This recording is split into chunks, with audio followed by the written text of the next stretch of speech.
What's good, y'all? It's Chris King II here, back with another video. I'm out here on this Sunday afternoon. Happy Mother's Day to all the mothers out there. I just wanted to reiterate one of the videos I posted about dating, but I want to talk about effective dating. You know, what leads to prosperous relationships and things of that nature. So stay tuned.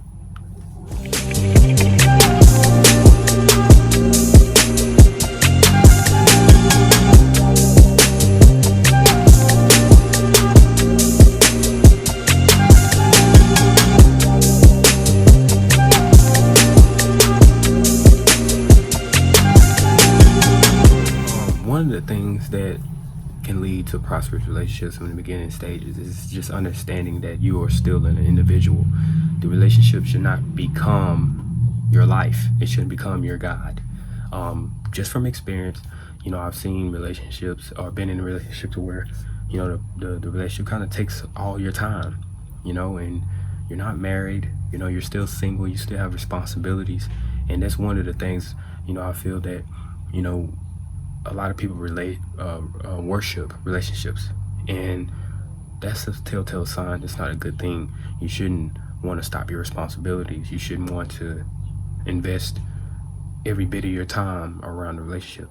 It's going down the drain if you're constantly putting all your energy into a person and that's it, and you're not working on yourself. It can be very toxic. So that's one. The next thing would be the speed. When you're in a relationship or you're gonna know somebody, you shouldn't be trying to rush things. It should take its time. It should go its course. You should be able to build on something. It should be a friendship first before anything else. It shouldn't be anything physical. It should be something that needs to take its time. And a lot of people believe like if a relationship doesn't start off as, you know, intimate fast, that, you know, the person's not interested in another person. But those are all mythical notions that have been put out, you know, for everyone, and they are very toxic. So things that start off slow and people get to know each other, people understand each other, and build that foundation first,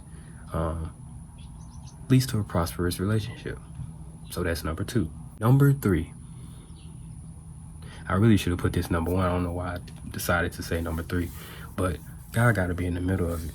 You know, when you're building a relationship, you got to see where their mindset is, you know, and if they have a foundation with God, y'all have the same belief system, you know, because that can become a problem later on in the relationship. Some of your ideologies and the things that you believe in might clash with the other person, and you didn't check those things out before things got, you know, so deep into the relationship, and you find out that you don't probably want to be with this person because they don't believe in the same things you believe in.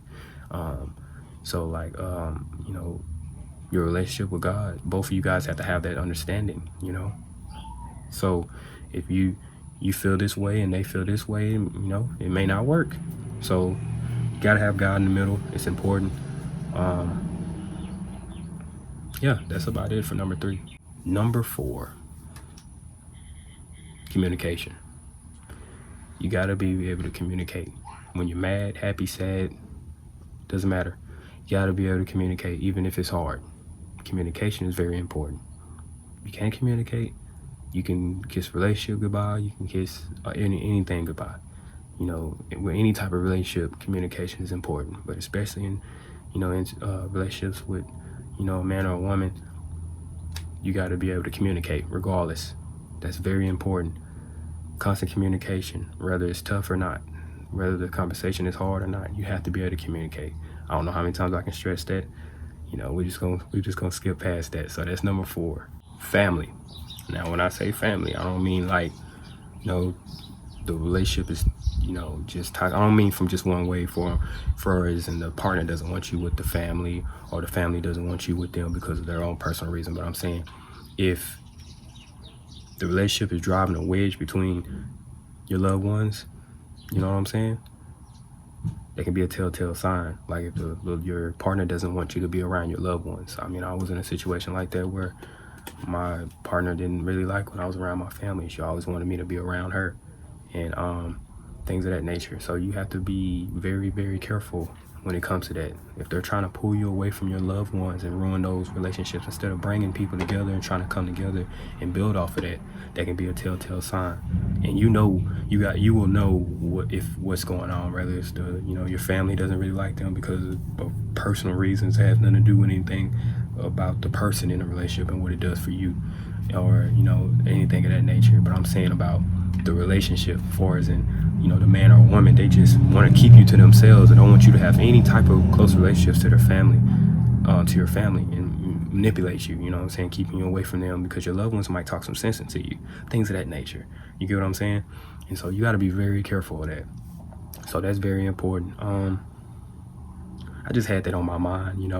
When it comes to like dating, I think people have different ideologies on that, different theories or mindsets about it. But I think those are my 5 effective ways people should date in today's society.